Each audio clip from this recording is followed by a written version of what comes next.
Jadi gini, waktu aku di umur 18 tahun tepatnya, itu belum lulus SMK, aku ada kehilangan orang yang benar-benar aku sayang banget.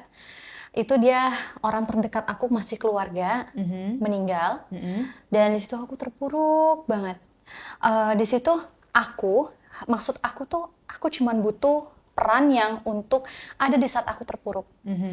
Aku butuh kasih sayang, aku butuh perhatian. Maksudnya kayak ibaratnya tuh ya udah gitu loh, support aku di saat kondisi aku lagi down. Iya, betul. Terus, emang kehilangan siapa pada saat itu? Aku kehilangan saudara aku yang benar-benar dekat dari kecil.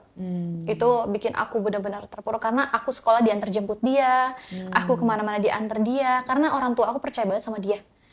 Karena kan dulu orang tua aku kerja, jadi di situ aku diantar jemput sama dia. Karena kondisi aku dulu keluarga juga kekurangan ekonomi, yang mengharuskan orang tua aku dua-duanya kerja dan aku dimomong sama nenek dan saudara yang antar jemput aku itu sampai aku SMK. Karena itu kehilangannya bener-bener dalam banget Kak bagi aku, yang dari kecil Dia lewat aku. cowok?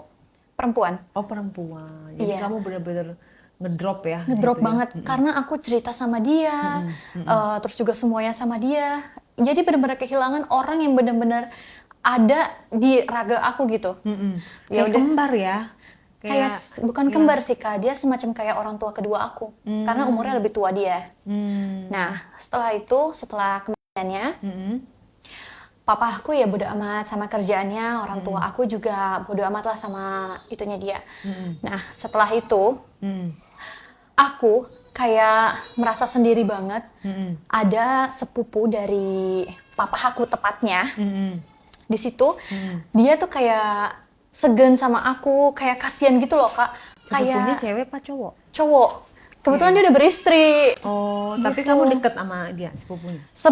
Sebelum si saudaraku ini meninggal, dia itu nggak terlalu dekat sama aku. Nah, semenjak aku lagi berduka banget, akhirnya dia tuh mulai ada sering main ke rumah aku. Jarak rumah kita tuh cuman beda RT doang. Cuma beda RT, makanya dia bisa setiap hari main ke rumah aku untuk menghibur aku, kayak ngajak aku makan, ngajak aku main, terus ngajak aku belajar, kayaknya nge-support aku tuh biar aku hidup lagi gitu, kayak nggak terus-terusan yang sedih terus.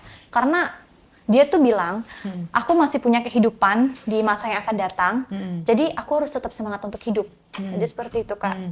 Nah, aku mulai ngerasa kayak nyaman sama dia.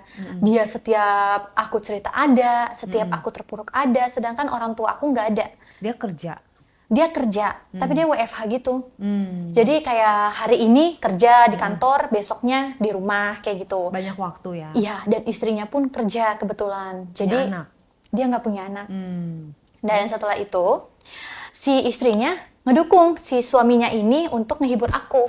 Karena mungkin si istrinya kan orang luar ya. Lagi Jadi pula kan saudara. iya, awalnya. Awalnya seperti itu. Jadi masih ya udahlah, lu nggak apa-apa support adik sepupu lu, dibilang gitu si istrinya.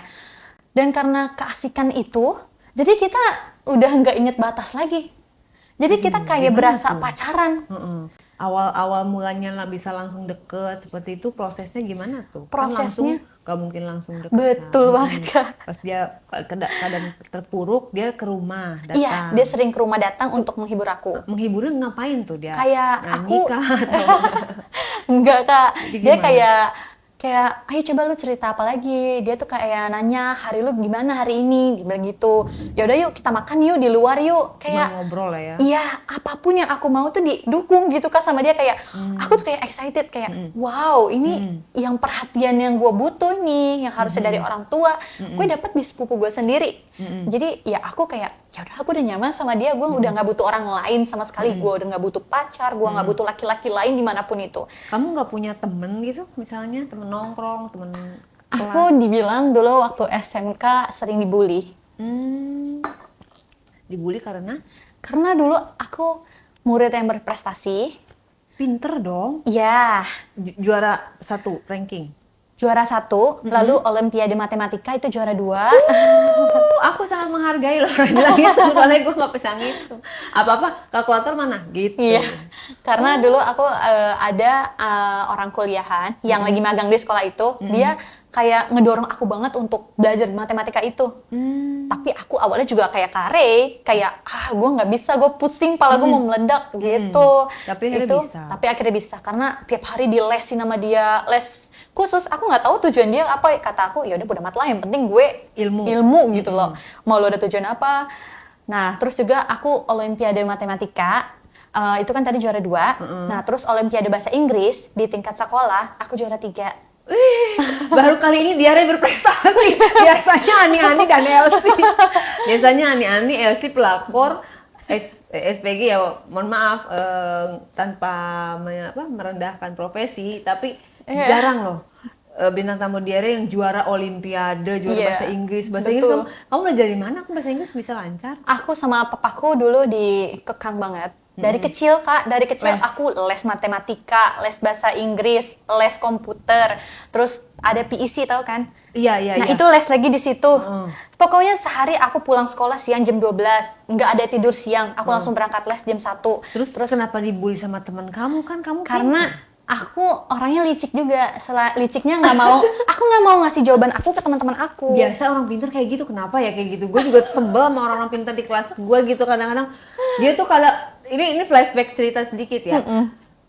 Pokoknya ada pinter banget tuh orang ya. Giliran mau ulangan, dia kayak yang still yakin kayak nggak belajar, kayak yang sosok ini. Lu udah belajar?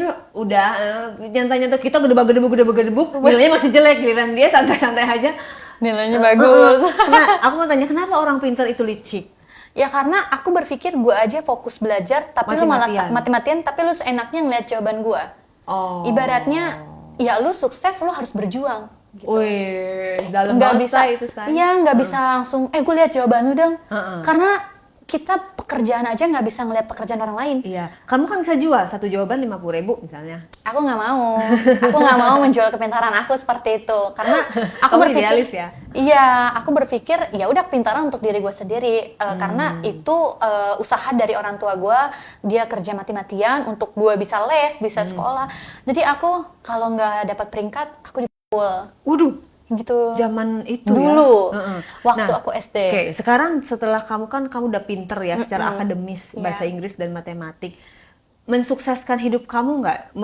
Maksudnya relate nggak? Ini kita sama-sama sama-sama kayak bikin kayak makalah kayak judul skripsi lah ya. Apakah kecerdasan akademik itu menentukan kesuksesan seseorang? Menurut aku iya. Pengalaman. Menurut aku iya, berpengalaman. Jadi kamu merasa hidup kamu sukses karena akademik kamu? Iya, awalnya. Karena tidak menjamin dong. Tidak menjamin juga kesuksesan. Karena aku pintar juga bukan untuk pekerjaan aku, tapi untuk anak aku. Kalau kita jadi orang tua udah pintar, kita akan mendidik anak kita, nantinya akan menjadi seperti kita. Generasi. Iya, karena kalau kita nikah kan ada yang salah pasangan atau apa. Kita nggak mau dong anak kita seperti papahnya, orang tua laki-laki. Kita sebagai perempuan juga harus pintar. Pintar itu bukan berarti untuk di ilmu aja, tapi kita pintar dalam memilih dan memilah pertemanan. Jadi seperti itu. Lingkungan. Iya, lingkungan juga. Tapi kesuksesan kayak finansial itu tidak menjamin ya? Tidak menjamin. Untuk kepintaran mungkin cuman ada di kehidupan aja untuk kita nggak salah pergaulan. Jadi gitu. Jadi sebenarnya bermanfaat, tapi tidak menjamin kesuksesan. Betul. Gitu. Okay. Karena mungkin kesuksesan orang itu ada di tangan Tuhan ya masing-masing semuanya. Dan usaha juga. Betul. Kalau cuman pinter tapi mereka nggak usaha ya sama aja. Dan ada faktor X namanya, faktor hoki. Iya betul, hoki juga. Yang mana memang kita udah gede-gede kalau memang jalan cuma segitu-segitu dong pasti segitu. Betul. Tapi ada yang orang effortnya dikit tapi dia malah melambung tinggi. Nah itu udah suratan takdirnya beda lagi. Jadi banyak-banyak berdoa aja ya guys untuk kalian yang masih punya masa depan, jangan berkecil hati gitu. Kehidupan masih panjang, yang masih muda juga masih punya banyak cita-cita dan harapan. Oke, kita lanjut ke cerita kamu. Jadi tadi kan lanjut pas aku dibully ya, karena dulu tuh aku dibully, makanya aku kayak nggak punya teman gitu sama sekali. Sampai aku kerja pun nggak ada teman sama sekali. Dan pas lulus SMK, aku nge-upgrade diri aku untuk bisa make up, untuk bisa style bajunya. Karena menurut aku orang yang street parents, yang dilarang kemana-mana nggak boleh segala macam. Jadi aku kurangnya wawasan pergaulan. Jadi aku nggak tahu mana yang baik, mana yang buruk. Maklum ya Oh, Kak, agak zaman katro dulu belum gitu. ada sosial media ya untuk Aku nggak megang HP sama sekali. Hmm. Aku pertama kali megang HP itu di saat SMK kelas 2. Itu waktu aku juara 1, itu baru dibeliin HP. Makanya aku selama ada pengumuman atau ada les-les, aku berdoa aja HP sama mama. Kayak aku siang sampai sore les gitu, malam disita HP-nya, kayak gitu. Jadi aku kurang pergaulan sama sekali. Jadi aku nggak tahu dunia tuh jahat banget. Menurut kamu, kalau setelah pengalaman kamu kayak menurut kamu dunia jahat banget gitu ya, Betul. kamu kurang pergaulan, berarti harusnya balance akademik sama pergaulan, apa harusnya banyakkan pergaulan akademik berapa persen? Menurut aku seimbang sih. 50-50 ya? Iya, seimbang. Karena aku juga kan semenjak lulus SMK, aku kayak si sepupu ini nih, aku ada kabur ke Jakarta Selatan. Gitu Kak. Oh, pernah kabur? Pernah. Jadi ini jauh dari keluarga. Jadi keluarga di Jakarta Barat, aku di Jakarta Selatan. Itu di Jadi Jakarta Selatan rumah siapa, say? aku ngekos. Oh, itu uang dari mana? Aku kan kerja. Oh, Awalnya aku kerja. bukan kabur kali, lebih ke kayak pengen hidup sendiri gitu. Enggak kabur juga sih. Karena aku udah stres, sudah pusing juga. Stres karena terlalu disiplin. Iya, seperti itu. Karena kan semua harus balance ya, Kak. Mm-mm. Jadi seperti itu. Jadi nggak bagus juga ya bagi orang tua yang terlalu disiplin, Betul, memaksa anaknya Mental anak tuh semua berbeda-beda. Iya, benar. Makanya aku punya anak nggak mau kayak aku yang sekarang kondisinya. Ya biarin lah dia nanti udah besarnya, iya sono dunia lu sendiri, mau lu jadi rasain apa, sendiri. Lu mau jadi pilot, jadi ini, jadi itu biar gua nggak larang. Intinya gua tugasnya nyari duit, lu sekolah yang benar. Udah gitu Iya aja. benar, itu lebih kayak lebih cengli ya, lebih Iya, kayak fair jadi ya. dia tahu oh ini nggak baik nih, oh ini baik nih. Jangan kayak aku udah ibaratnya udah tenggelam baru sadar. Iya, kamu menyesal gak? Maksudnya kenapa harus gue gitu loh, harus terjadi sama gue? Nyesel Nyesel ya? Nyesel banget Kak, bener-bener nyesel banget sih itu. Oke, kata netizen gue, ini kapan ceritanya? Kalau aku mah sebenarnya seneng yang intelijensi kayak gini ya. Iya. Cuma kan netizen kita kan nungguin tuh Say, kita Betul. flashback lagi ke cerita yang Oke, itu. kalau gitu. Nah, aku deket sama si sepupu ini lama-lama nyaman lah. Aku nggak butuh siapapun itu. Di suatu saat, aku lagi nangis karena teman aku ngajarin aku yang nggak benar. Itu baru kita kenal di Facebook, nggak benar.